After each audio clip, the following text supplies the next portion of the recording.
Comme ça, c'est bon, non? On entend? Bien.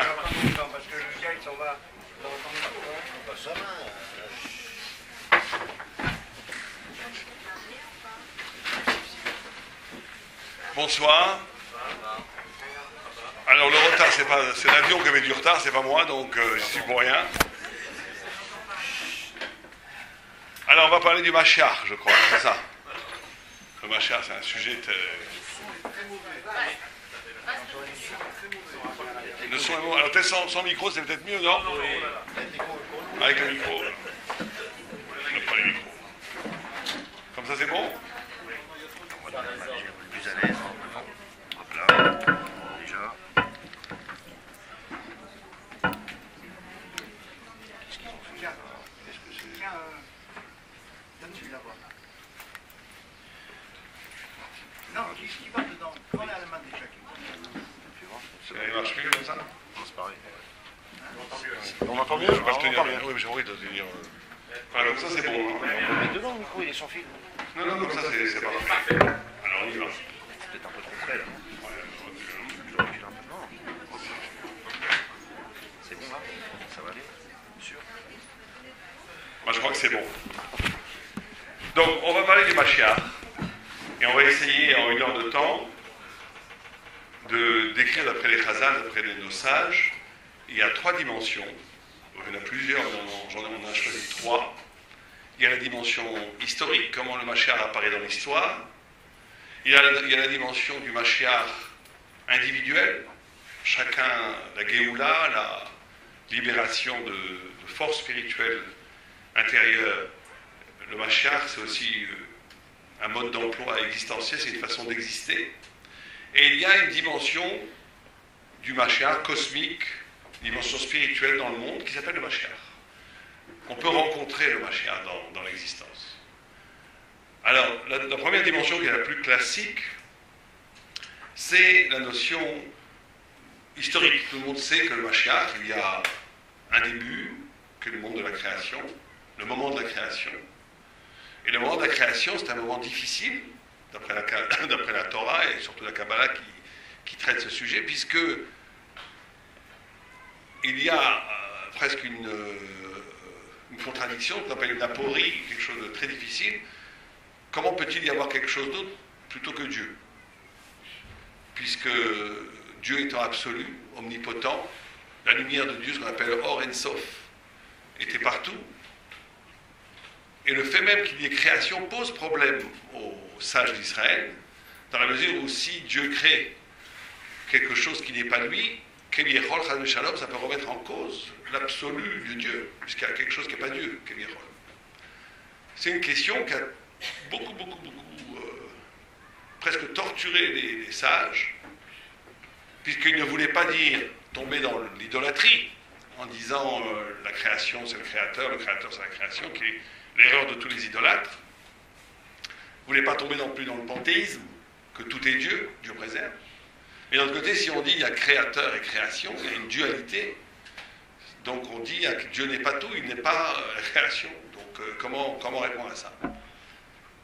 Et justement, la notion du Mashiach et le Tikkun, la notion de la réparation, c'est qu'au début, tout était de lumière divine. On ne parle pas de Dieu lui-même, bien entendu, mais au niveau de l'espace, tout était occupé par la lumière infinie de Dieu, et que pour qu'il puisse y avoir le cosmos, Dieu fait un petit trou qui est l'équivalent d'une épingle qu'on tremperait dans l'océan Pacifique, et même beaucoup plus petit que ça par rapport à l'infini de la lumière de Dieu. Et ce petit trou vacant, sans la lumière de Dieu, ça va être tout le cosmos, tout l'univers qui est immense, qui fait plusieurs milliards d'années-lumière, etc. Qui à notre échelle, nous, est immense, mais qui est tout petit par rapport à l'infini. Et donc, il y a un espace qui est le monde, qui est le cosmos, qui est notre terre pour nous, qui, au fond, le fond de l'être est vide de Dieu, puisque Dieu s'est retiré pour qu'on puisse être là. Et donc, le programme du Mashiach, création, histoire, Géoula, il y a vraiment 3 grands moments dans l'histoire juive, qui est création, révélation, qui réintroduit la lumière de Dieu au niveau de la conscience du peuple juif et même la conscience des goïms, du monde entier, et rédemption. il y a trois grands mouvements, création, révélation, rédemption. Et bien entendu, ces trois grands mouvements, à un très haut niveau de compréhension, sont le même. Mais on va essayer de rester simple, puisqu'au début, sauf Maaseh Bemarshava Trila, au début déjà, la révélation était là. La dimension du Mashiach, si on veut, pour dire les choses presque essentielles qui feraient presque qu'on a tout dit, c'est simplement que celui qui est créé va pouvoir atteindre un niveau de compréhension, de perception de la vérité, où en od milvado, où il n'y a que Dieu en vérité. Mais il faut il n'y a que Dieu, qui était l'état originel, soit reproduit au niveau de la conscience humaine. Et le temps messianique, ça sera simplement cette conscience qui sera universelle. Tout le monde saura que en od milvado, qu'il n'y a rien d'autre que Dieu. Et la Gemara nous dit que le Mashiach, il vient ou bien quand la génération est complètement méritante, à l'Evaï, il vient dans le bonheur, ou bien le contraire, quand la génération est complètement coupable, pas méritante. Alors ça, c'est bizarre. Et les sages nous disent que, en vérité, le sujet de l'histoire, pourquoi tout le monde a été créé, tout ce qui se fait autour de nous, toute la politique, tout ce qui paraît ne rien avoir à faire avec la Torah, tout est fait pour la Torah. Tout est fait pour la Torah. Les grands sages d'Israël, ils savent interpréter, et c'est très très très très très difficile, au point où le Chazon Ish, qui était un très grand sage, disait qu'on ne peut plus écrire des livres d'histoire, on ne comprend pas le sens ultime de l'histoire.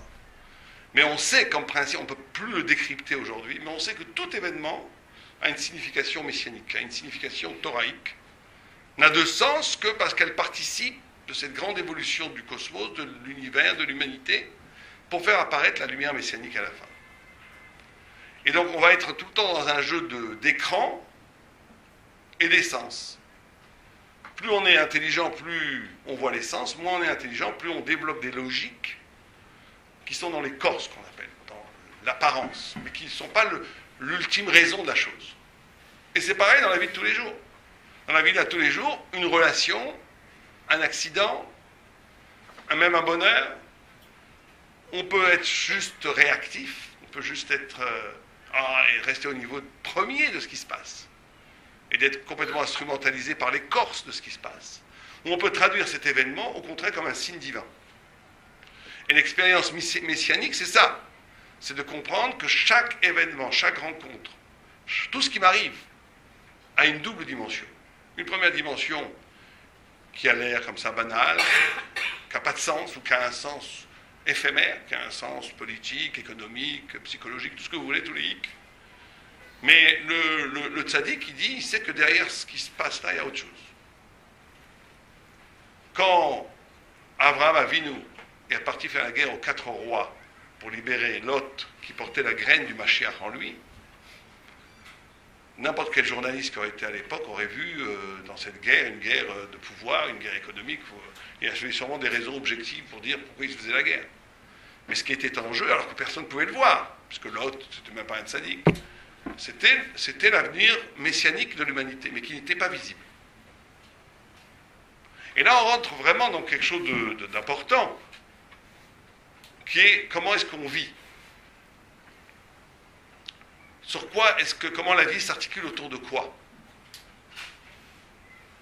Il y a un midrash qui nous dit que quand Abraham Avinu, il y avait Nimrod, qui était à l'époque l'autorité politique, militaire, la force économique même, c'était vraiment... Il avait décidé quelque chose d'extraordinaire, incroyable. Nimrod, la Gemara nous dit, c'est Mekiret Kono ve Mordo, comme son nom l'indique, le révolté. Il savait que Dieu existait, il savait que Dieu avait créé le monde, mais comme il a dit Dieu m'a donné la liberté, eh ben je vais utiliser cette liberté pour aller contre Dieu. Sûr, ça ne m'intéresse pas d'être un esclave. Je vais aller jusqu'au bout de ce que c'est l'humanité. Dieu a fait de moi un être libre, et ben il va voir. Il avait un plan diabolique, il a dit voilà, on va tous se réunir contre Dieu. Et comme Dieu, il a créé un homme libre, si on est tous des méchants, eh ben on va avoir Dieu à son propre jeu, parce qu'il sera bien obligé d'accepter une humanité qui est contre lui. C'était le plan de Nimrod. Et à ce moment-là, un de ses conseillers lui a dit, oui, tout ce plan, il est bien, mais il y a un problème. Déjà, le problème à l'époque, c'était les Juifs. Il y a un problème, il y a un gars là-bas, au-delà du fleuve, qui s'appelle Abraham, avec son âne, qui est tout seul, et qui rentre pas dans la combine. Donc ton plan ne peut marcher que si toute l'humanité entière va contre Dieu. Mais s'il y en a un qui est contre Dieu, c'est pas bon. Et il a dit, près d'Azo, elle la Hatid. Cette mule, parce qu'il n'y avait pas d'enfant encore, il était stérile, tout le monde savait qu'il était stérile, il avait plus de 90 ans. Il dit, cette mule-là n'a pas de futur. Comme un mulet qui ne peut pas faire d'enfant, il n'a pas de futur. Et la phrase est extraordinaire, parce que quand on regarde des milliers d'années plus tard, de Nimrod, il ne reste rien. Et toute l'humanité entière, elle est basée sur Abraham, pas que les Juifs. Les musulmans, les chrétiens, enfin, et même, d'après certains textes, le brahamisme viendrait d'Abraham, Sarai, c'est la déesse de Sarai. Donc l'humanité entière, elle vient d'Abraham, alors que je vous garantis que si nous avions été à l'époque avec une tête de journaliste, on n'aurait pas donné un copec sur le futur d'Abraham. 90 ans, qui n'a pas d'enfant avec son âne, tout seul derrière le fleuve. D'ailleurs, c'est pour ça qu'on s'appelle les Hébreux. Ever, Anna, Ivri, derrière le fleuve seul, contre l'humanité, seul. On aurait vu Nimrod à la tête des armées, des banques, des civilisations, des parlements, des immenses bâtisses. C'est la réalité, c'est Nimrod. Ce gars-là tout seul, c'est un pauvre type. C'est éphémère, c'est chimérique. Or, des siècles plus tard, des millénaires plus tard, 3500 ans plus tard, tout repose sur Abraham. Et rien ne repose sur Nimrod. Ça, c'est la dimension messianique. La dimension messianique, c'est une dimension active dans la réalité, qui n'est pas visible, mais qui est prodigieusement active parce qu'elle est la vérité. Si la Torah, elle est toujours là, si nous, le peuple juif, on a traversé 4 immenses empires, et qu'on est toujours là, c'est pas qu'on est Superman. C'est pas possible que le juif tunisien, un peu bedonnant, ou même l'Ashkenaz, il est plus fort que le Hercule grec. On n'est pas Superman. On n'est pas Superman. La Torah est toujours là parce que, tout simplement parce qu'elle est vraie. La Torah est inexpugnable, invincible, tout simplement parce qu'elle est vraie. Et c'est cette vérité-là qui est le moteur messianique de l'histoire.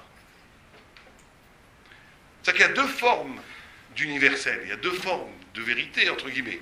La deuxième n'est pas une vérité, 2 formes de réalité. Il y a un universel en expansion, un universel qui se partage, Internet, les médias, la force du pouvoir, les démocraties. Tout ça, ça a l'air de coloniser le monde entier, mais c'est en vérité un château de cartes de fumée. Et il y a l'universel en intensité, en vérité. Et ça, on peut être seul et porter tout l'avenir du monde. Tout l'avenir du monde. Seul. Et d'ailleurs, le tzaddik, il est toujours seul. Il est toujours seul. Parce qu'il porte une vérité qui est tellement forte qu'elle n'est pas partageable. Et ça, c'est Abraham Avinu qui, déjà, à l'origine même de l'épopée du judaïsme, porte déjà cette vision messianique que tout ce qui nous apparaît ici, qui paraît... C'est bien, on n'est pas non plus des planeurs, mais il ne peut pas se présenter comme un absolu, c'est éphémère, c'est temporaire.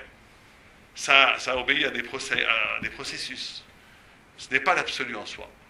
Et la capacité juive de la conscience messianique, c'est toujours de se rattacher à quelque chose, d'être au dehors du fleuve, à quelque chose qui est transhistorique, qui est plus grand que l'histoire, plus fort que les événements, qui dit la vérité en soi. C'est ce qu'on appelle cet universel en intensité, cette vérité. Et donc, ça bien entendu, il y a un fondement métaphysique, thoraïque, kabbalistique à ça. Quand Dieu a créé le monde, il a créé le monde avec la lettre He. Et la lettre He, c'est le Yud et le Dalet. Le Dalet, c'est les 4 points cardinaux. C'est aussi les 4 empires que le peuple juif devra traverser. Et le Maharal de Prague a un très long texte là-dessus, qui est magnifique, qui dit comment ça se fait que Dieu, à l'origine même, crée déjà un versant du mal. Parce que ces 4 empires vont essayer de réquisitionner l'absolu à leur compte, contre la Torah et contre Dieu. Et il pose la question, il dit comment se fait-il que déjà à l'origine, c'était prévu qu'il y ait les 4 empires, puisque Tohu, Bohu, Chosher, Veteom, comme nous dit le verset, Tohu, l'étonnement, c'est Babel. Bohu, confusion, c'est la Perse. Chosher, c'est la Grèce. Théom, c'est Rome. dont on ne voit pas la fin, parce que c'est un empire qui finit, on dirait qu'il finira jamais. Depuis, il a commencé 5 siècles avant l'ère vulgaire, donc il y a 25 siècles, quand même, c'est long. Hein. Et ça continue jusqu'à aujourd'hui, l'exil de Édom. On n'en voit pas la fin, on a du mal à imaginer le monde sans l'Occident. Même nous, on a du mal à imaginer. Et après, on dit le souffle de Dieu planait sur les eaux. Et les eaux, c'est quoi? C'est les larmes du peuple d'Israël qui font venir le Mashiach. Déjà, on nous dit que pour faire venir le Mashiach, il faut pleurer. Je ne connais pas beaucoup de gens qui pleurent pour que le Mashiach vienne. Je connais beaucoup de gens qui disent « We want Mashiach », non, mais des gens qui pleurent véritablement dans les prières pour que le Mashiach vienne, c'est rare. C'est un très haut niveau de spiritualité. Alors, il faut déjà un peu comprendre ça, ce passage, qui est le début de tout. Ces 4 empires, il faut bien comprendre que pour faire venir le Mashiach, il va falloir traverser ces 4 empires. Et ces 4 empires, ils sont tout le temps là. Effectivement, il y en a un des 4 aspects qui est plus fort dans chaque période. Mais il y a l'empire babylonien, l'empire perse, l'empire grec, l'empire romain. L'empire babylonien, c'est une civilisation, et ça correspond d'ailleurs, c'est malheureusement d'actualité, à 4 formes d'antisémitisme, ces 4 empires. L'empire babylonien, c'est un empire qui met l'homme comme absolu, la beauté comme absolue, la poésie comme absolue. On a du mal à imaginer cette civilisation, parce qu'aujourd'hui, tout tourne autour de quoi aujourd'hui? Si on demande, aujourd'hui dans le monde occidental, ça tourne autour de quoi? Matériel. Quoi? Mais soyons plus précis. L'argent. L'argent, en réalité. Tout est une question de valeur aujourd'hui. C'est pas que les gens sont plus radins qu'avant, mais c'est la seule chose qui a encore du sens, c'est ça. Mais aujourd'hui, même les hôpitaux, ils doivent être rentables. Pas parce que les gens, ils sont plus méchants qu'avant. Il y a un siècle, vous disiez l'hôpital, il doit être rentable, on disait c'est le service public, c'est pas une question de rentabilité, c'est pour soigner les gens. Aujourd'hui, même les hôpitaux, ils doivent être rentables. Pourquoi? Parce que les gens, il n'y a plus que ça qui fait sens. La rentabilité économique, la rigueur économique, c'est ce qui fait sens. Le reste, les valeurs, ça s'est écroulé, ça n'existe plus. Dans cette civilisation, c'était pas du tout comme ça. C'était, imaginez toute une société qui tourne autour de la gloire humaine, de la beauté. On crée les 7 jardins suspendus, 10 000 esclaves sont morts pour le construire, nous dit le Midrash. Surtout, tout ce qui est important, c'est le centre. On essaie de rivaliser contre la Torah, contre Dieu, en présentant l'homme, la gloire humaine, la gloire du génie humain, l'art, comme une concurrence à Dieu, une concurrence à la Torah. Et ça correspond à une forme d'antisémitisme qui aujourd'hui qui n'existe plus tellement, mais qui était très fort au XVIIIe siècle, qui est le juif est celui qui va mettre à mal l'identité nationale. Avant la France, l'Allemagne. Le juif, il est international, il est universel, il est transhistorique, il vient nous brouiller les cartes. C'est fort antisémitisme, il faut bien préciser ça. Il y a 4 formes d'antisémitisme, parce que j'ai été très frappé, moi, dans mes rencontres avec des non-juifs, où j'ai vu des gens qui étaient vraiment des antisémites. Et ils me disaient, mais je ne suis pas du tout antisémite, quoi. Et c'est vrai qu'il n'était pas antisémite. Mais il n'était pas antisémite du type perse. Mais il était antisémite du type babylonien, ou du type grec, ou du type romain. Ça veut dire que... Et là, donc, pour que le Mashiach vienne, c'est le premier mouvement, parce que nous, ce qui nous intéresse, c'est ce qu'on doit nous faire. Le premier mouvement de combat de chacun d'entre nous, c'est à un moment donné se poser cette question. Question qui, des fois, qui peut être cruelle. Est-ce que la Torah est à mon service ou je suis au service de la Torah? Est-ce que la Torah est là pour me donner du confort spirituel, de l'équilibre spirituel, de la beauté, etc., etc. On peut mettre les adjectifs qu'il veut. Ou bien, non. La Torah, elle est avant tout une épreuve, une échelle de lumière, une quête, une initiation, dans laquelle je suis confronté, des fois même bousculé. Ça m'arrangerait peut-être de ne pas être si bousculé que ça. Et c'est là où il y aura le premier mouvement de bascule entre un vrai tzaddik et un moins vrai tzaddik. Est-ce qu'à un moment donné, je fais ce choix de faire les choses véritablement pour autre chose que moi-même? Voilà, on va dire ça comme ça, en étant gentil. Ça va très loin, cette histoire. Je vais vous donner une histoire très simple. Vous savez qu'il y a une grande discussion, on va prendre 2 minutes pour comprendre ça.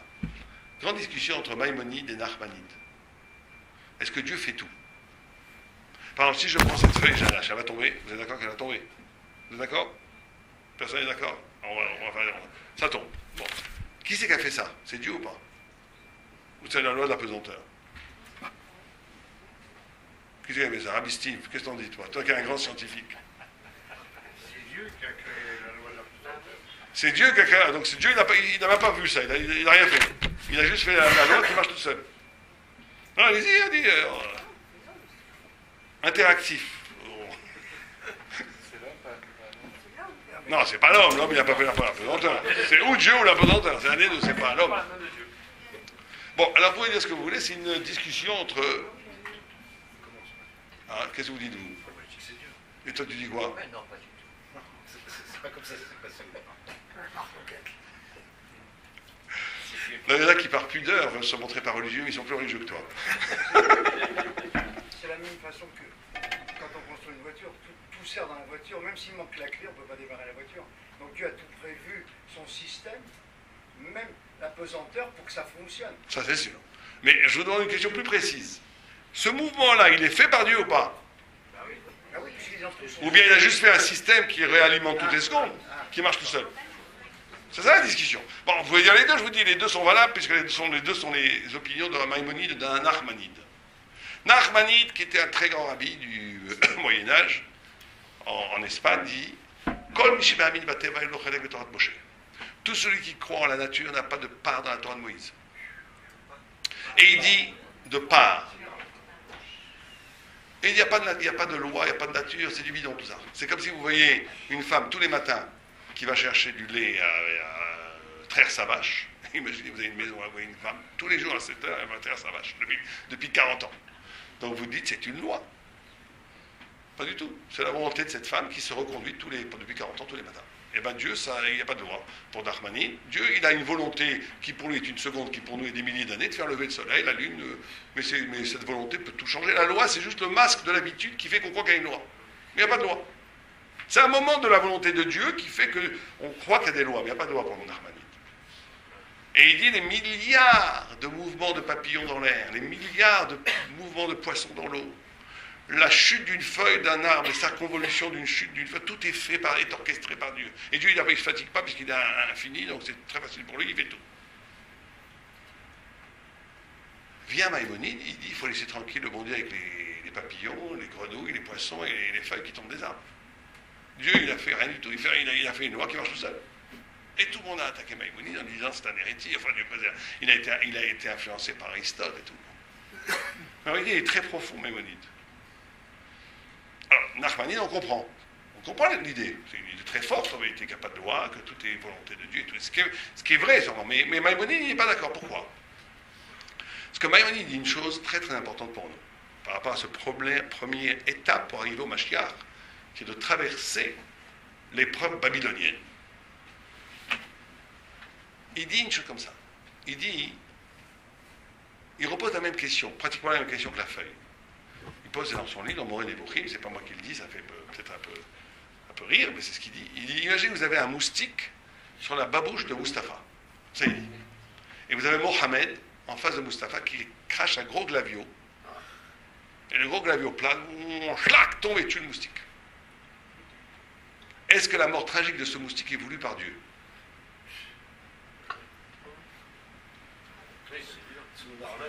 Sur Nachmanide, bien sûr. Bien Maïmonide dit non. Il ne dit pas du tout. Pourquoi? Alors tout le monde crie au scandale. Dieu, il voit tout, il fait tout. Il dit non, pas du tout. Pourquoi? Parce qu'il dit comme le moustique c'est Ahmad, il n'a pas d'intelligence, Dieu ne s'occupe pas de lui.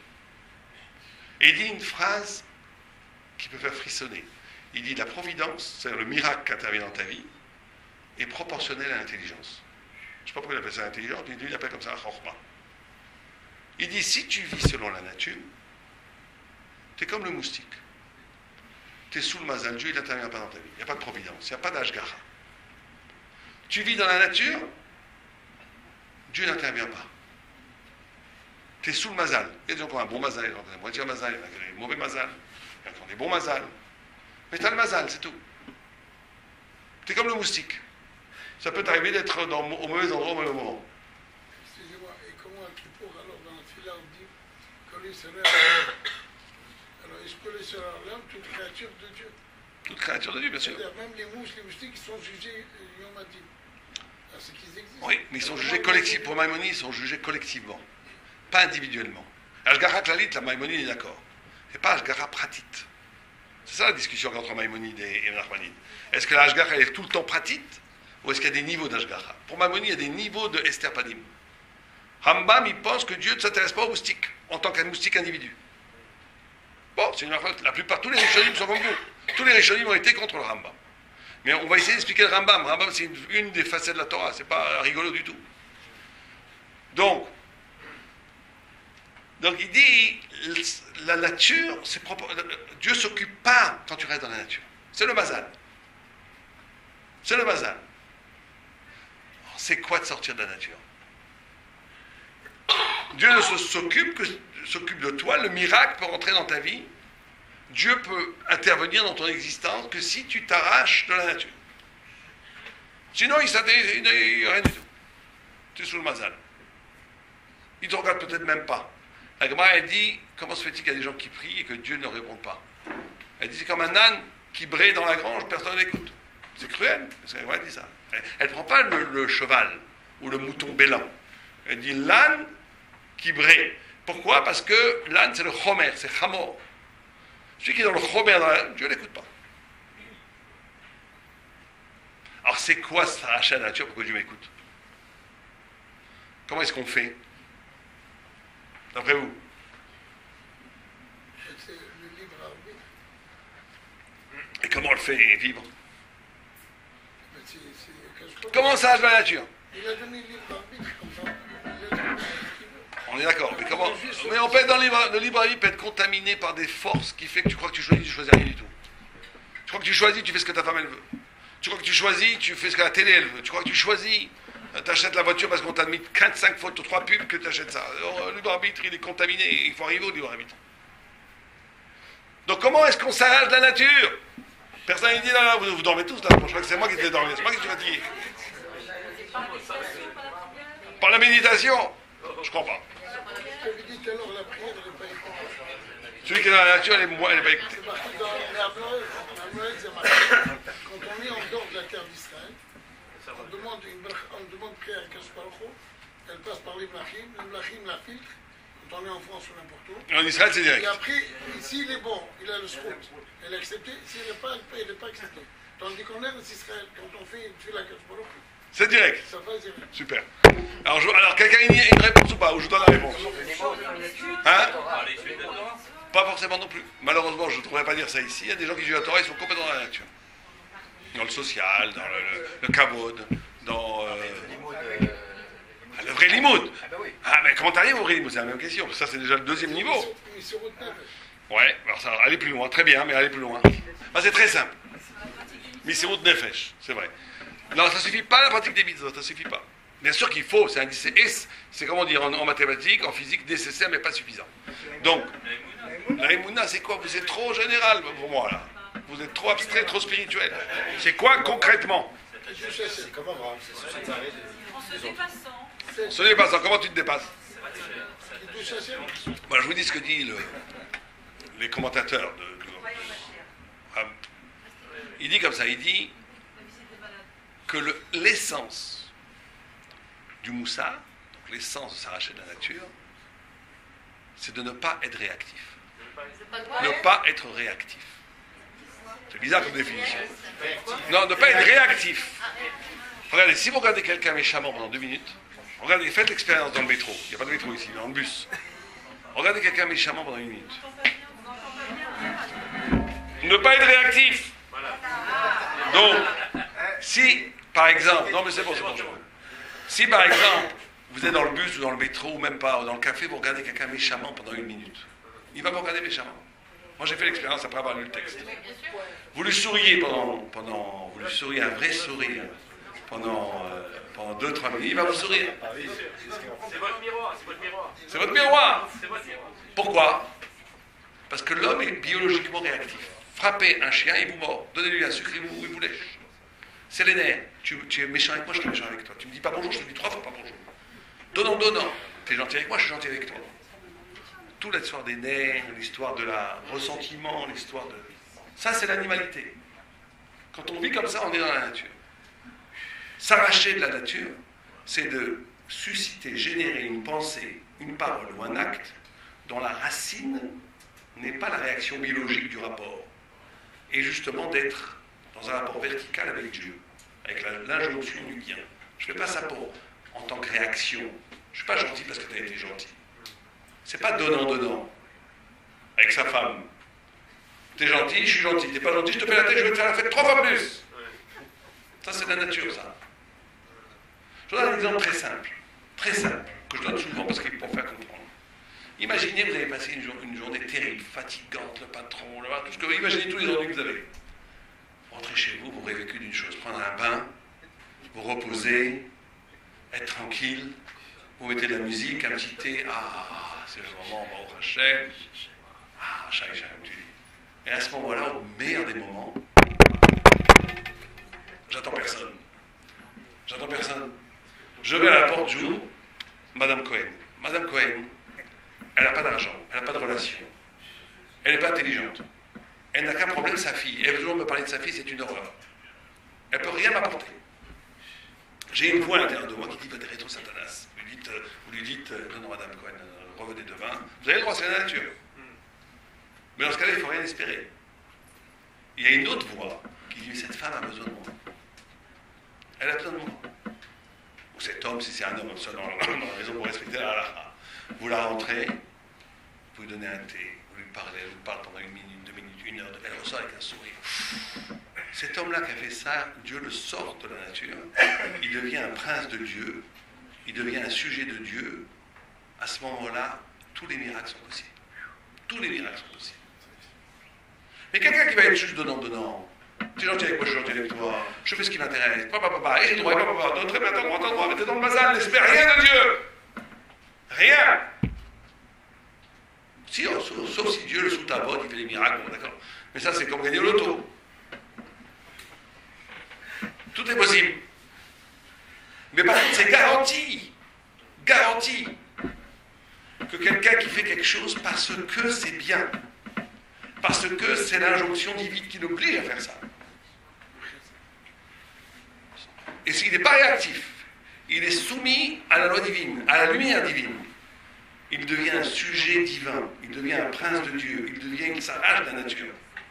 Et là, tous les miracles, l'Ashgacha est proportionnel à l'intelligence. Le Rambam appelle ça l'intelligence, jusqu'à aujourd'hui, je n'ai pas compris pourquoi il appelle ça l'intelligence. Moi, j'aurais dit que l'Ashgacha est proportionnel à sa capacité de dépassement ou d'éthique. Non, il appelle ça la Chochma, Koachma. Sûrement au sens de s'arracher, peut-être. En tous les cas, c'est ce que dit, c'est le première épreuve. C'est le niveau de Moshe Rabbeinu. Non, c'est le niveau de vous tous les jours. Il était tout à fait... Moshe Rabbeinu, tout ce qu'il faisait, c'était que comme ça. C'est ça. Bien entendu, il n'était que comme ça, il n'y avait plus aucun intérêt, plus aucun. Mais ça, c'est total. Mais nous, on doit essayer d'y arriver à notre niveau. Il y a très souvent, vous avez des choix comme ça, faciles. On se laisse aller à la facilité, à la fatigue, au corps.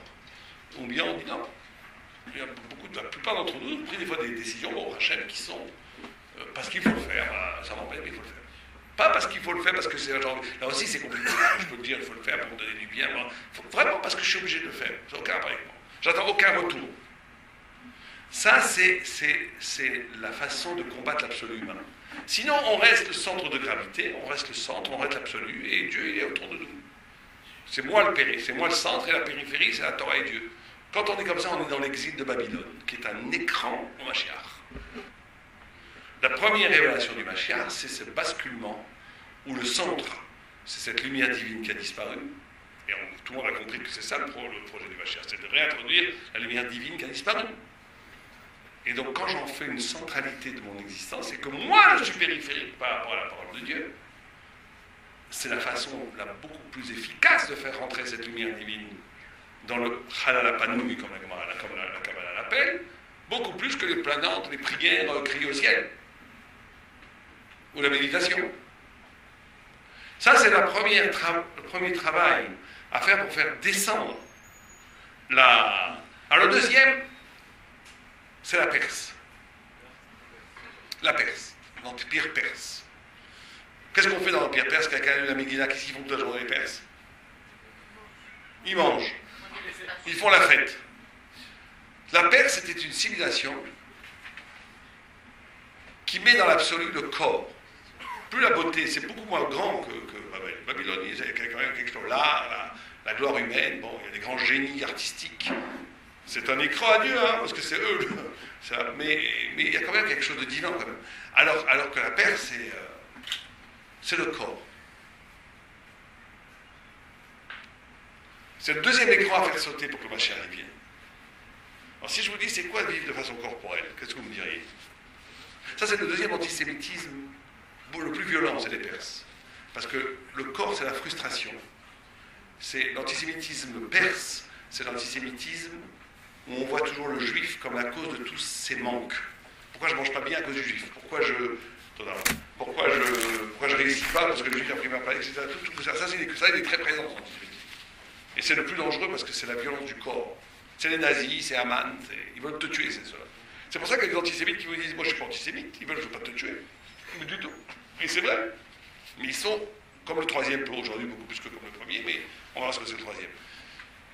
Mais bon, ça laissons passer. C'est très important de comprendre ces 4 formes d'antisémitisme. Mais ce qui est important pour nous, c'est de combattre maintenant l'absolu du corps. Alors c'est quoi de vivre de façon corporelle? C'est quoi le corps? Oui, bien sûr, mais c'est quoi? Comment il fonctionne le corps? Manger, dormir, boire et quoi? Et pourquoi on fait ça? Besoin. Le corps, il fonctionne comme ça. C'est comme ça que Gemara, elle dit bailler.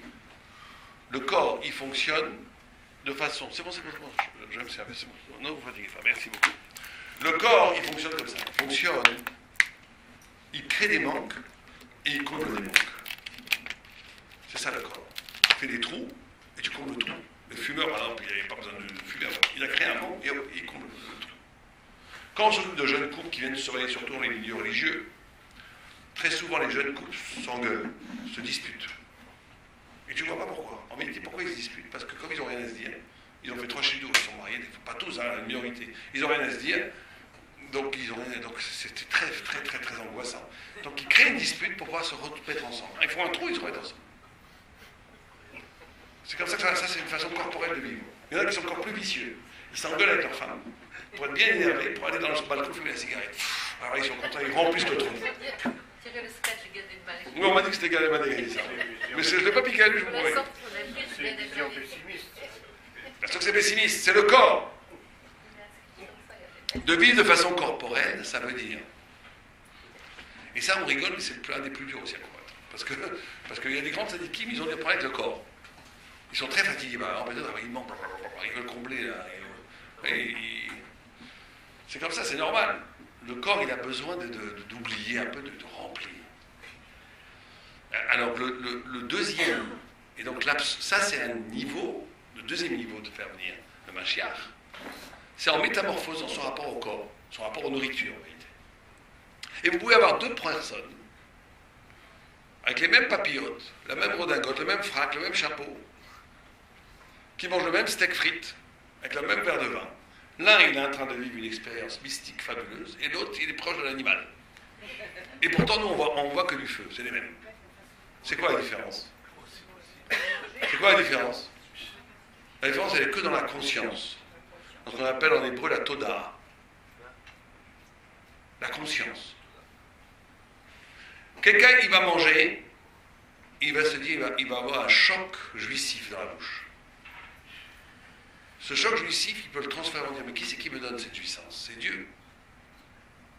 Et c'est Dieu qui me donne cette jouissance, c'est la vie, c'est le flux de Lévi. Le juif, depuis que la manne est donnée, nous dit le Ramban, qui est le Ziv Ashrina qui s'est matérialisé en nourriture, il mange la manne. Même quand il mange un hamburger, il mange la manne. Pourquoi? Parce que, comment il mange la manne? Parce que chaque nourriture qui arrive en lui, il le transforme en expérience jouissive qui le lie à l'origine, et donc il est collé avec Dieu. Il est en train de manger un steak comme ça. Tu crois qu'il mange un steak? Il est plus haut que la prière. Parce qu'il est comme un enfant qui tète le sein de sa mère. Il est collé à sa mère. Il est en fusion, il est fusionnel, comme on dit aujourd'hui avec sa mère. Et bien le tzaddik, quand il mange, il est fusionnel avec Dieu. Les tzaddikim, dans la Gemara, la notion du désir, du plaisir, c'est compliqué. ils discutent dans la Gemara, même déjà à l'époque, pourtant c'était des grands, au point que Rav Nachman de Breslau dit qu'il ne comprend même pas comment ça peut être une épreuve. Pour lui, il était tellement grand, il dit qu'il ne comprend pas en quoi ça peut être une épreuve. Bon. Mais en tous les cas, on voit dans la Gemara qu'il y avait des grands Amoraïm, que ça a été une épreuve, puisque même Rabbi Akiva, le Satan a pris la forme d'une femme, j'imagine, d'une femme aux beautés et aux courbes, qui était le rêve le plus enfui de la libido de Rabbi Akiva, si on peut parler comme ça.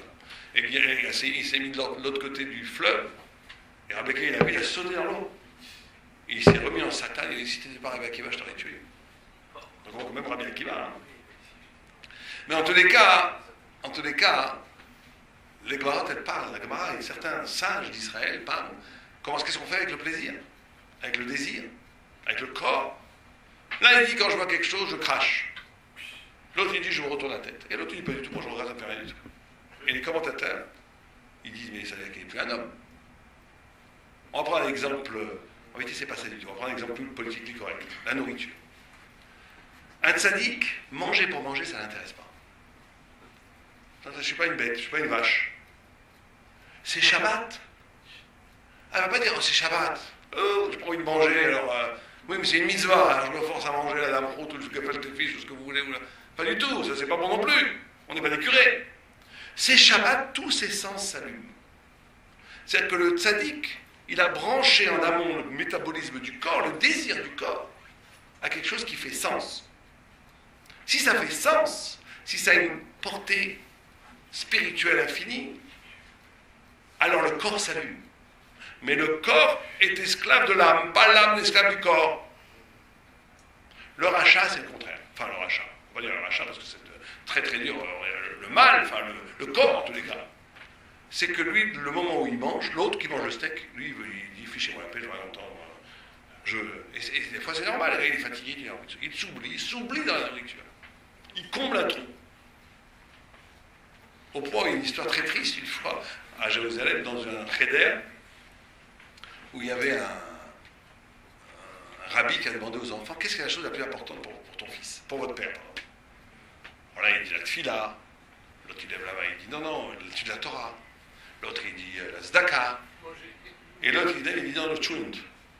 Le tchulent. Tchulent c'est cholant, la daf.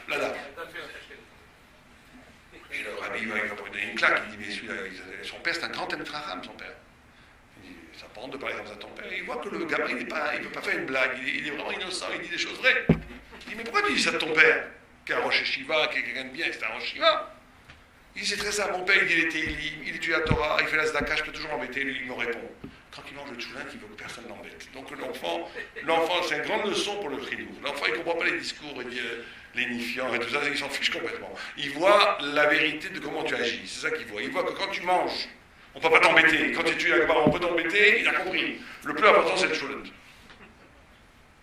Parce que ce pauvre Shiva, j'imagine, qu'après avoir cherché de l'argent pour sa yeshiva, s'occuper des parents d'élèves, des élèves et tout, il dit un quart d'heure, laissez-moi être Esav. J'ai besoin d'un petit quart d'heure pour me laisser aller. Quand il y a des gens qui sont très très bien, ils vont chercher de l'argent pour les chivotes et tout. Quand ils arrivent à l'hôtel, ils s'effondrent à la télé pendant les catastrophes. Moi j'ai des amis qui vont me raconter. Pourquoi? Mais c'est normal. Mais c'est pas normal pour un juif. L'exigence du juif, c'est que son plaisir, le corps, ce qu'il absorbe, n'est jamais une compensée, un trou qu'on a créé artificiel, mais une relation avec l'absolu. L'acte de manger est peut-être plus haut que l'acte de prier. C'est pour ça qu'on va voir les tzadikim. Voir les tzadikim qui font des tiches. Les chassidim, ils vont m'envoyer le rabbin. J'ai vu des tiches fabuleuses. J'ai vu des tiches à Jérusalem fabuleuses. Je me rappelle le rabbi de Lelov. J'étais avec un ami que j'avais amené, c'était incroyable, parce que cet ami il avait le chapeau, la barbe. Il était religieux et tout. Et en plein milieu de la danse, il s'arrête, il aurait dit Daven. Ça, j'ai vu le gars devant moi. Prie. Et le gars était en plus chute libre, il est devenu d'ailleurs aujourd'hui, il n'est pas religieux. Et il lui a dit prie. Il avait vu qu'il n'avait pas prié. Tout ça entre deux morceaux de poisson et deux coupes de vin. Extraordinaire démonstration, c'est fabuleux les tiches. Quand il mange, c'était minuit, il commençait le kidouche à minuit, le kidouche prenait 20 minutes avec des prêts. Par contre, quand il mangeait le pain, c'était extraordinaire. Mais c'était vraiment une relation avec Dieu. Quand il mangeait, c'était une relation avec Dieu. une métamorphose du réel. Il faut faire très attention à ça. Je peux vous donner une histoire qui est arrivée à Sfat, pour bien comprendre comment il faut faire très attention de ne pas rationaliser, ramener les choses au bras des pâquerettes. Il y avait une fois à Sfat un homme très pauvre qui mourait de faim. Il mourait presque de faim. Le pauvre homme, il s'arrête, il lève les mains au ciel, il dit à Dieu, mais je suis un enfant d'Israël, donne-moi à manger, j'en peux plus. Ça fait 3 jours que je n'ai pas mangé.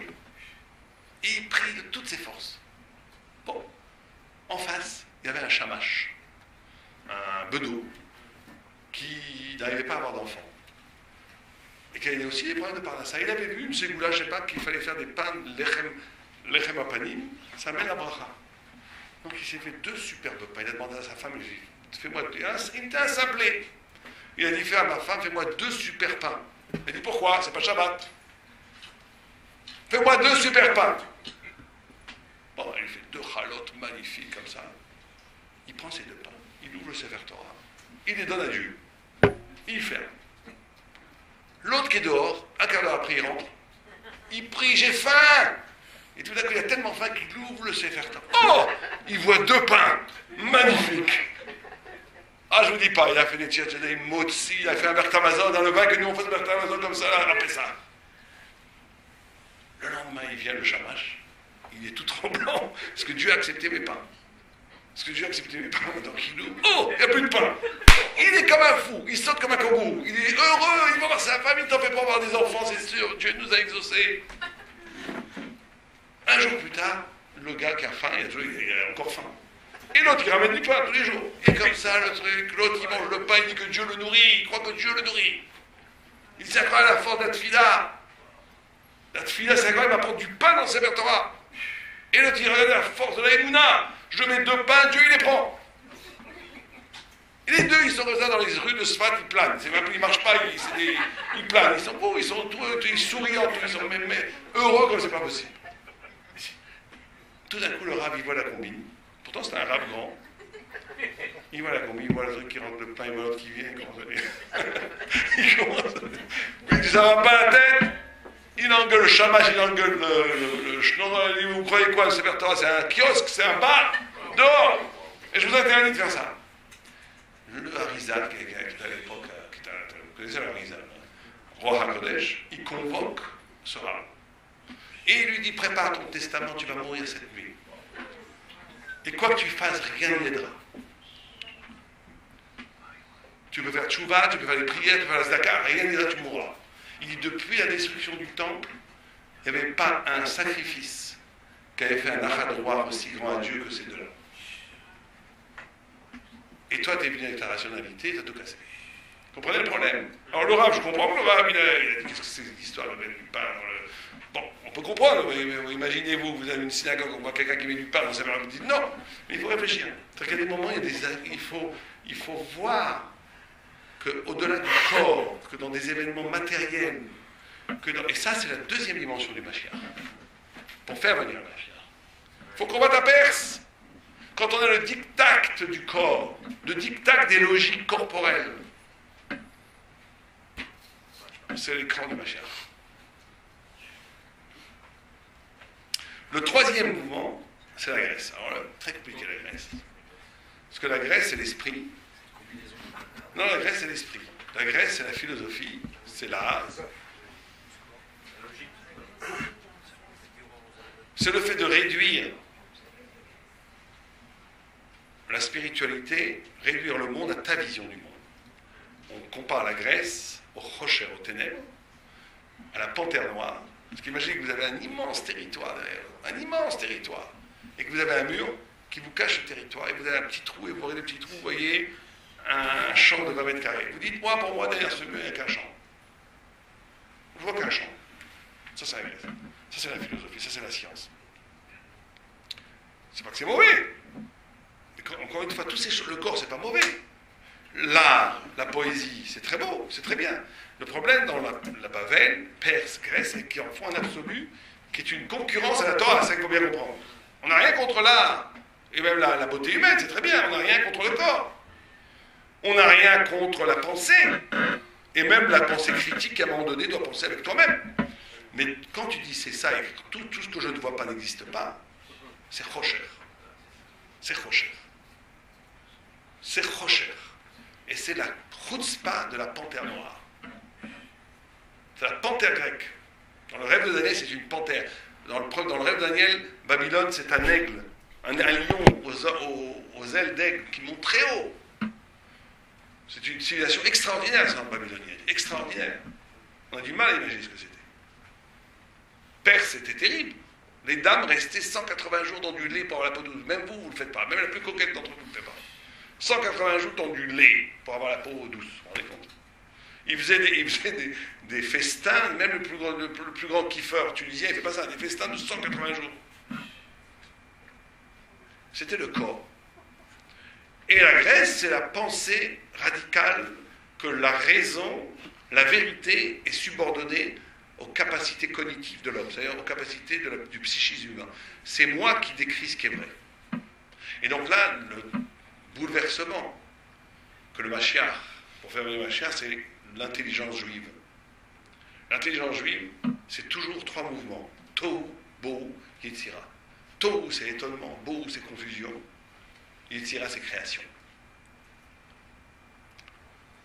C'est-à-dire que dès qu'on est dans un système où ce qui arrive devant moi, le livre que je lis, l'étude que je fais, et ça peut nous arriver, ça nous arrive, je n'en vois pas la nouveauté, l'altérité. Je le subordonne à ce que je sais déjà. J'annule sa différence. J'annule son étonnement parce que j'ai peur d'être déstabilisé, d'être bouleversé. Et c'est pareil dans le rencontre avec les autres. Et on le fait tout le temps, ça. On rencontre quelqu'un d'autre, on le catalogue. On veut pas être... on veut être maître. Or, une intelligence juive, c'est toujours une intelligence où il y a ces 3 mouvements. Où, si je vous demandais quelle est la qualité première pour être intelligent, qu'est-ce que vous me diriez? Qu'est-ce qu'il faut pour être intelligent? Être étonné. L'étonnement, la capacité de... Mais c'est pas parce qu'il faut être étonné sur être un idiot sur la chose m'étonne. C'est la finesse de percevoir dans ce qu'il y a devant moi quelque chose que je ne connais pas. C'est tout. Découvrir. C'est une pratique du savoir, c'est une sagesse du savoir. Être capable, parce qu'il n'y a pas de visages qui sont les mêmes, nous dit l'Agmara. Et l'Agmara dit que de la même façon que tous les visages, depuis des millions d'années, des milliers d'années, sont différents, l'Agmara nous dit car des hautes chonotes. De la même façon qu'il n'y a pas 2 jumeaux absolus dans le monde. C'est que 2 sosies, ça n'existe pas. Même les vrais jumeaux, regardez-les, ils ne se ressemblent pas tellement. Et même quand ils se ressemblent, il y a des différences flagrantes. Et ça, c'est sur des milliers d'années même. Et de la même façon qu'il n'y a pas 2 sosies exactement les mêmes, il n'y a pas de pensées qui sont exactement les mêmes. Chaque personne a une façon de voir, un secret d'une écoute, un regard qui est à lui, une subjectivité propre, qui est un des versants de la vérité. Et quelqu'un les tzadikim sont toujours intéressés. Vous n'avez pas remarqué quand vous allez voir un grand règle, il vous pose une question. Il vous dit qu'est-ce que vous pensez de ça? Parce qu'il veut écouter votre altérité. Alors, la plupart des gens, malheureusement, n'ont pas d'altérité parce ils répètent ce ils ne parlent pas eux. Ils véhiculent un message banal qu'ils ont lu dans les journaux. Voilà, c'est le problème. Mais le tzaddik, il essaie de frapper à la porte, derrière la carcasse, derrière l'écorce. Attends, qu'est-ce que tu veux dire? Qu'est-ce que tu en penses toi vraiment? Parce que la curiosité et la capacité de rendre... C'est pour ça que la chokhma en hébreu, c'est koachma, la force du ma. Ma, c'est l'étonnement. Moshe Rabbeinu et Aaron disent anachnu ma. Nous ne sommes que questionnement. La question ouvre la porte de l'infini. Et très souvent, la réponse détruit cet infini. La vraie réponse du Talmud Chacham, c'est que la réponse préserve dans sa réponse l'écho de la question. C'est pour ça que dans la Gemara, vous avez il n'y a pas une page de bas sans question. Et la réponse, tout le temps, elle suscite une autre question. Pas parce qu'on veut tout le temps questionner, parce qu'on ne veut pas fermer l'infini qui a été provoqué par la question.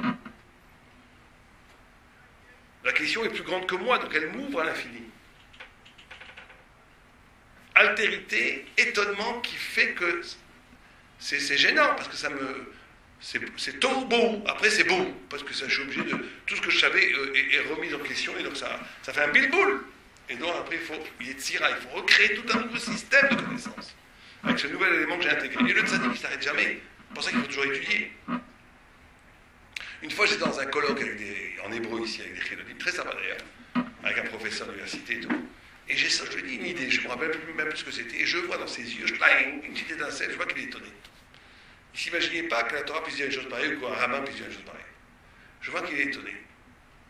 Je le regarde et je lui dis, deuxième mouvement, ce serait, ah tiens, c'est intéressant ce que tu dis, ça remet encore. Et alors il m'a fait une blague, il a recouvert l'étonnement, il n'a pas voulu être bouleversé.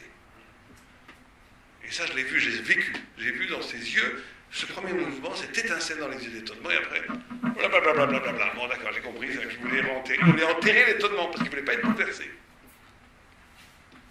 Et donc là, le troisième mouvement, de faire casser le mur qui empêche d'apparaître le visage messianique. Et cet antisémitisme, si on parle des 4 antisémitismes, c'est l'antisémitisme très moderne aussi, qui dit, moi j'ai rien contre les juifs. Du tout. Mais arrêtez de la ramener avec votre judaïté tout le temps, avec votre kippa, avec votre spécificité, et soyez des hommes normaux comme tout le monde. Parce que le grec c'est universel, tout le monde est pareil. Alors une fois j'ai posé un ami philosophe qui me disait ça, mais moi j'ai rien contre les juifs, vous êtes vraiment en kikinant avec votre spécifique tout le temps, vous la ramenez, vous êtes juif. Alors ça va. Je lui dis, comment ça se fait quand un breton il vient, ou bien un écossais, ça t'embête pas, au contraire, tout ça sympa. Ou un corse, il est avec sa corsitude, t'en as rien à faire. Il n'y a que moi qui t'embête. C'est ça l'antisémitisme grec. Mais il n'est pas du tout antisémitisme perse. Il trouve ça dégoûtant d'avoir tué les juifs à la Shoah. C'est une autre forme d'antisémitisme. C'est pas l'antisémite qui ne supporte pas le prédicat juif, mais qui supporte le prédicat auvergnat. Donc c'est bizarre, hein? Ça, c'est la Grèce. Et donc, nous, notre tikkun à nous, à notre niveau à nous, c'est le tikkun de s'interroger véritablement.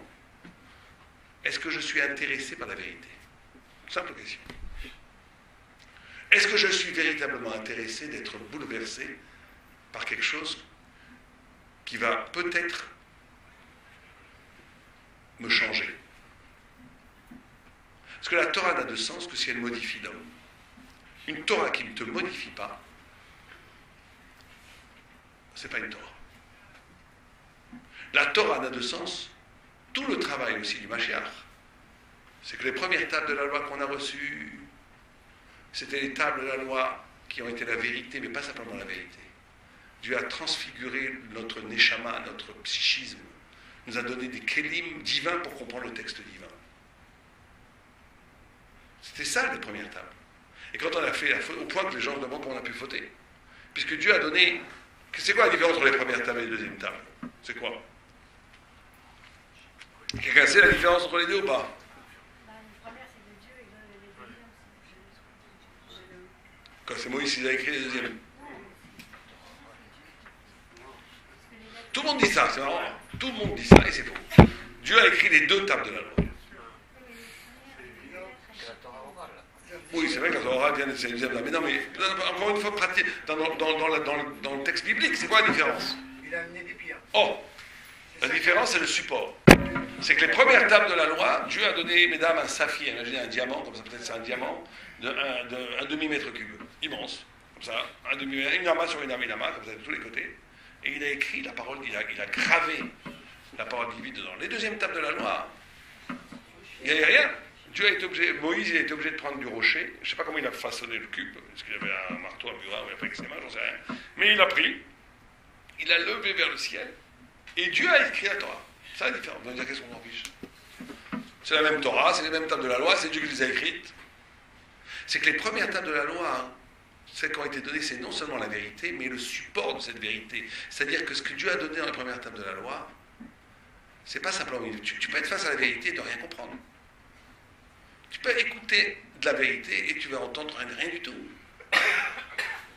Moi, j'étais dans les chivotes, il y a des ravanis qui font des cours splendides. On discutait après, on voyait que les gens ne comprenaient rien du tout, et comme même moi, je ne comprenais rien du tout, qu'on n'avait rien compris en réalité. Mais c'était génial, mais on n'avait rien compris. Donc c'est très bien, mais ça ne sert pas à grand-chose. Ça veut dire que Dieu, dans les premières tables de la loi, il a fait un miracle incroyable. Il nous a donné la vérité, mais il nous a transformés nous-mêmes en sujets de vérité. Pas une chose simplement. Il nous a donné des cerveaux, un psychisme, un cœur, des émotions, un corps, même le corps est devenu éternel dans les premières tables de la loi. Divin pour comprendre la vérité divine. On comprenait la Torah Kebiechol comme Dieu la comprend. Et c'est ça qui a été brisé. À partir de la brisure des premières tables, on a le même cerveau que des goïs. Plus ou moins, peut-être des juifs un peu plus intelligents, un peu plus de prix Nobel, peut-être. Mais fondamentalement, 1 plus 1 font 2 pour tout le monde, on a le même cerveau. Donc qu'est-ce qui va changer maintenant? C'est que plus tu vas désirer la... Donc la Torah, maintenant, comment tu l'accueilles? Plus tu vas désirer la Torah, plus la Torah va entrer en toi. Ça va être proportionnel à ta volonté. Ta soif de vérité, ta soif d'infini, va produire en retour une ouverture à cette lumière. Tu es un petit peu intéressé à la Torah, tu auras un peu de Torah. Tu es moyennement intéressé à la Torah, tu auras moyennement la Torah. Tu es très intéressé à la Torah, tu n'es pas intéressé, tu n'auras rien. Et tant mieux pour toi. La Torah, elle dit, si tu trouves la Torah vide, c'est toi qui es vide. C'est toi qui es vide. Mais ça veut dire pas juste on te punit, c'est que c'est une nouvelle forme, une nouvelle structure de la connaissance. C'est que ça démarre de toi. C'est toi qui dois incendier le matériel contre la Torah. C'est toi qui dois... C'est toi, ça vient de toi. Plus tu t'ouvres, plus la lumière rentre. Moins tu t'ouvres, moins ça rentre. Mais le grand secret, écoutez ça parce que c'est le plus important. La plupart des gens s'arrêtent à ce niveau de commentaire. C'est que le tikkun du Mashiach, tout le tikkun qu'on fait depuis 3300 ans, c'est que ces deuxièmes tables, qui sont une Torah extérieure, qui est proportionnelle à ta soif d'infini de vérité, elles doivent te modifier pour redevenir comme dans les premières tables. C'est-à-dire que cette vérité qui vient de l'extérieur, qui est proportionnelle à ton désir de vérité, il doit rentrer en toi, il doit commencer à façonner à l'intérieur de toi des outils divins pour arriver au même niveau que les premières tables qui ont été brisées. C'est ça le souci de tous les Gdolei Torah. Et il y en a qui l'ont fait. Rabbi Shimon Bar Yochai, il est arrivé au niveau des premières tables. Et quand il est mort en révélant toute la Kabbalah, parce que la Kabbalah, on ne va pas rentrer trop dans les détails, c'est les premières tables. La vraie Kabbalah, celle qui est la vraie, pas celle qu'on raconte dans les... C'est les premières tables. Il en est mort, tellement que la génération n'était pas prête à accueillir ça. Il est mort en révélant la Torah, des premières tables. Mais vous comprenez que la Torah est là pour te modifier. Ton désir de vérité, c'est un cercle. Ton désir de vérité ouvre à la lumière, cette lumière de Dieu rentre en toi, mais après, qu'est-ce que tu en fais? Tu peux la laisser un petit peu en distance. Tu peux te faire un garde-manger conceptuel. Tu peux dire, oui, c'est très bien tout ça, mais moi je suis là, et la Torah est là. Mais tout près, mais elle est quand même là. Hein. Tout près, je peux connaître très bien la Torah, hein, et manipuler les concepts, et très bien. Mais ça ne peut pas me modifier. Je reste qui je suis. Je reste dans ma subjectivité, je reste le fils de mes parents, je reste le fils de mon existence. Et il y a un moment donné où le sadique il bascule, il dit, non, cette Torah qui rentre en moi, elle rentre en moi, et elle me modifie. Au point que maintenant, même mon cerveau, c'est plus le même. Même mon cœur n'est plus le même, même mon corps n'est plus le même. Et à ce moment-là, je fais le tikkun où je reviens en première table. Je reviens en première table.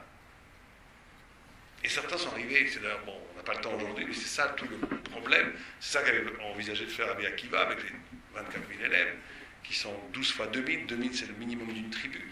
Il était, lui, censé réintégrer dans ces 24 000 élèves le niveau des premières tables.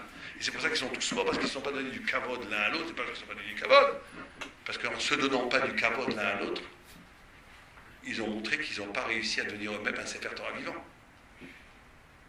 Et qu'ils sont restés au niveau de la deuxième table, donc ils n'avaient rien à faire, puisqu'ils étaient là que pour faire la réparation des premières tables.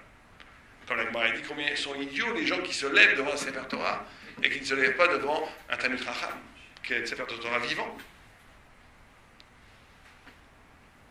Donc ça, c'est tout le combat de la Grèce, le troisième mur face au Mashiach. C'est à un moment donné, est-ce que, on est intéressé par la vérité? 2, en ayant cette soif de vérité, est-ce qu'on s'ouvre vers cette lumière? Et quand elle rentre en nous, est-ce qu'elle nous modifie? Est-ce qu'elle nous modifie? C'est le travail de toute une vie. Le travail de chaque instant, le travail de toute une vie. Et la dernière pan, c'est Rome, c'est Édom, qui lui prend tous les 3 premiers, il les broie et en fait quelque chose de nouveau. Mais ça va être quelque chose de difficile. Très difficile, et qui n'est pas demandé à tout le monde.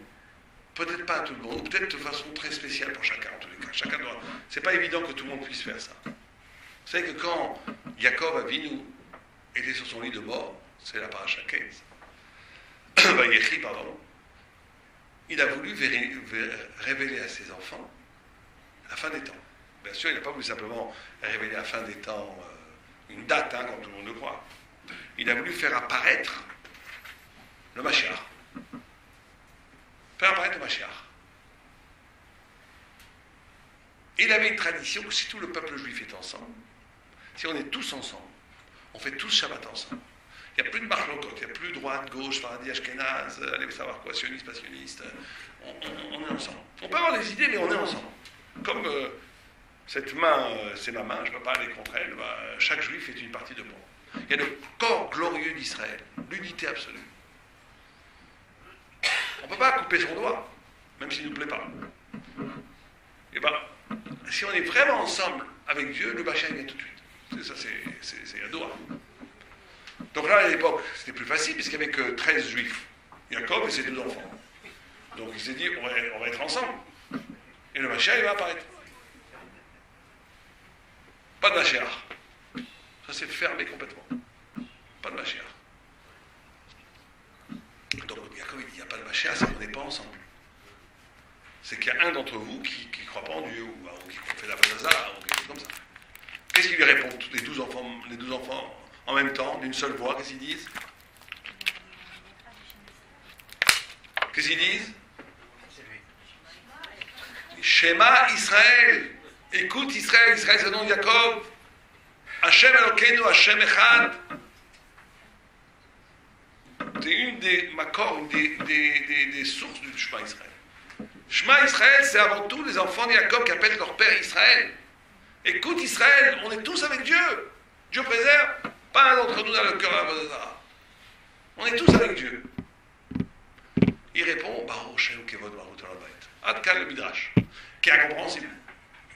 Parce que logiquement, ça ne tient pas. Il y a 2 minutes, tu me dis, si le Mashiach ne vient pas, c'est qu'il y a un d'entre vous qui n'est pas avec Dieu. On t'a dit, non, t'en peux pas, on est tous avec toi. Qu'est-ce qu'il aurait dit direct? Il y a un problème dans le public, il y a quelque chose qui ne marche pas. On n'a pas la bonne formule. Il dit, Baruch Shem. Comment Baruch Shem? Alors pourquoi le Mashiach n'est pas là? Revient à la question, normalement. La question revient. Or, dans le Midrash, elle n'apparaît pas que la question revient.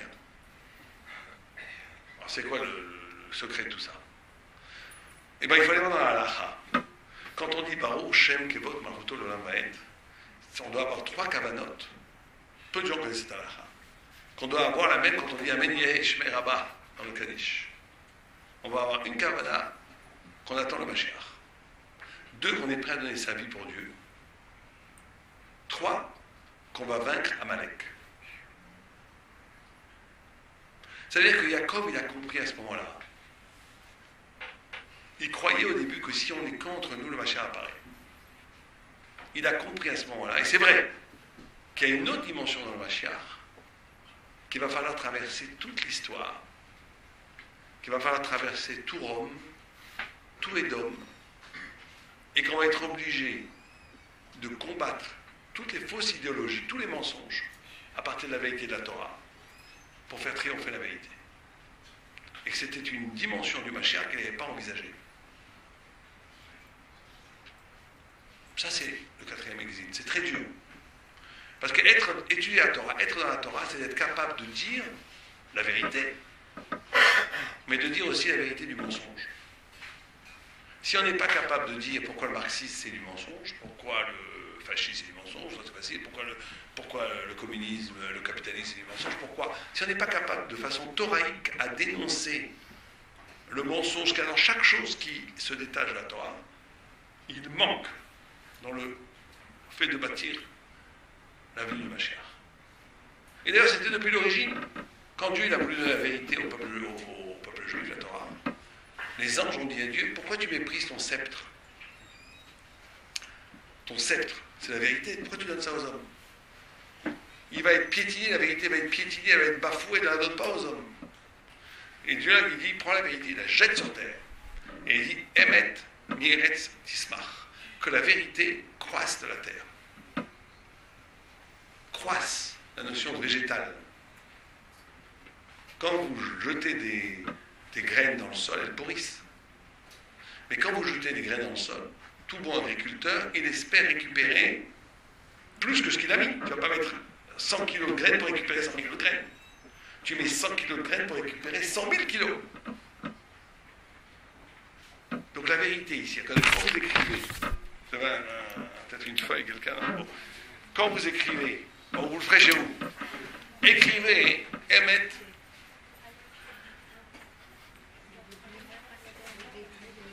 Ah oui, ils ont une feuille là.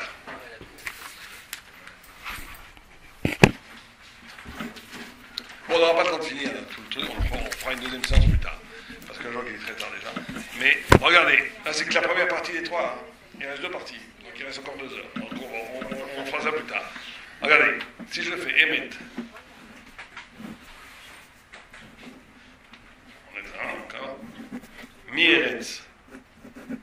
Bon, on va le faire vite. Eretz en Tismar. Quand je le fais comme ça, regardez. Emet, mi-Eretz, Tismar. D'accord, c'est pas souk. On peut le lire des deux côtés. Emet, mi-Eretz, Tismar. On peut lire Emet, mi-Eretz, Tismar. On peut le lire au cube, c'est comme au carré. Ça veut dire que la vérité qui est au ciel, la vérité qui est contre nous les juifs, la vérité qui est avec Jacob et les 12 enfants de Jacob, c'est la vérité absolue, pure, non contaminée du mensonge, parfaite. Mais quelque part, elle est bloquée en elle-même, cette vérité, parce qu'elle doit dire qu'elle-même. C'est la vérité des anges. Mais quand la vérité va être jetée sur terre, elle va être piétinée, elle va pourrir, elle va être abîmée, elle va être bafouée, elle va être trichée, ça va être terrible. C'est pour ça que les anges ne voulaient pas qu'on la donne. Mais elle va croître, et elle va se multiplier, et elle va grandir. Pourquoi? Parce que cette vérité, elle ne va pas simplement dire la vérité. Confrontée à quelque chose qui n'est pas la vérité, elle va être capable de... Elle va s'auto-générer une multitude de vérités encore plus grandes en disant la vérité du mensonge qui est elle-même une autre vérité que la vérité ne pouvait pas entrevoir si elle n'était pas confrontée au mensonge. Et ça, c'est le dernier exil. Premier, deuxième, troisième exil, nous étions un peu le troisième, ça a commencé, mais fondamentalement c'est Rome. Les Juifs vivaient là, les Golas. À partir de Rome, il y a un mélange. Les idées rentrent chez nous, nos idées rentrent chez eux. Pour ça, le christianisme, vous savez, sans le judaïsme, il n'y a pas de christianisme. Tout le christianisme, c'est un emprunt au judaïsme et l'islam, pareil. Et donc, il y a un mélange. Oulala, très long, le mélange. On ne sait plus qui est qui. On va avoir des fois un curé qui va être plus sympa que... Bon, c'est très grave. Parce que c'est le mélange de rien de pire. On ne sait plus qui est à sa place. Mais il faut, parce que c'est la vraie confrontation. Et ça, c'est l'exil, le dernier pan du Mashiach. C'est comment, mais ça, c'est pas forcément donné à tout le monde. Mais chacun peut, il faut envisager, il faut de le faire. Parce que c'est dangereux, c'est pour ça que je ne dis pas donné à tout le monde. C'est dangereux. Comment je peux utiliser le savoir thoraïque pour un Talmid Racham, quelqu'un qui étudie la Torah, il a la vérité, il possède la vérité du sang de l'Esquimau ou du pygmée à la brousse. S'il dit, moi je viens à Yeshiva, avec ça qui m'intéresse, le Gemara et tout, le Tosfot, et qu'il n'est pas capable d'expliquer, il lui manque la 4e dimension. Il lui manque la 4e dimension. La Torah, elle n'est pas simplement une vérité qui se dit elle-même. Elle a la capacité de dire la vérité de tous les mensonges. De tout. Elle porte en elle l'universel de la... C'est pour ça que c'est extraordinaire quand on voit l'histoire de l'antisémitisme, l'histoire. Il y a un rapport haine-amour terrible. Parce que le goy sent très bien que, de façon ultime, le juif porte le plus secret, le plus profond de son secret. C'est pas un hasard qu'ils ont pris un dieu juif, c'est pas un hasard, tout ça n'est pas un hasard. Et d'un autre côté, c'est la détestation, parce que ça remet en cause tout son absolu qui est un faux absolu. On est tout le temps une dénonciation du mensonge. Quand vous regardez les textes des grands antisémites de Drummond jusqu'à Marchelot, le nain bavarois, quand vous regardez tout ça, vous regardez que c'est toujours la même histoire. Le juif, il nous détruit, le juif, il détruit notre culture, il détruit notre éternité, il est là. Le juif, ils ont raison, quelque part. Quand la Torah a été donnée, tous les rois sont entourés autour de Bilam, ils lui ont dit c'est la fin du monde. Ils ont dit non, c'est lui la Torah à son peuple. Et ils ont senti la fin du monde, c'est pas ça, le Midrash, ça ne pas des histoires. La Torah, c'est la fin du monde. Parce que ce que le monde se présente comme un absolu, on te dit c'est pas du tout l'absolu, ça. Il y a un autre absolu, le vrai absolu, c'est la Torah. Et donc ça met en danger. Et donc le 4e, c'est un travail très difficile de faire ça. Mais il faut essayer de le faire. Il faut essayer de le faire. Il faut essayer de le faire. Et donc voilà, on va arrêter là parce que sinon, si on commence par la 2e, Ça, c'était le premier pan. On fera, si Dieu veut, une autre fois, le deuxième et le troisième pan, si Dieu veut, Hachem, comme tout, bonne soirée.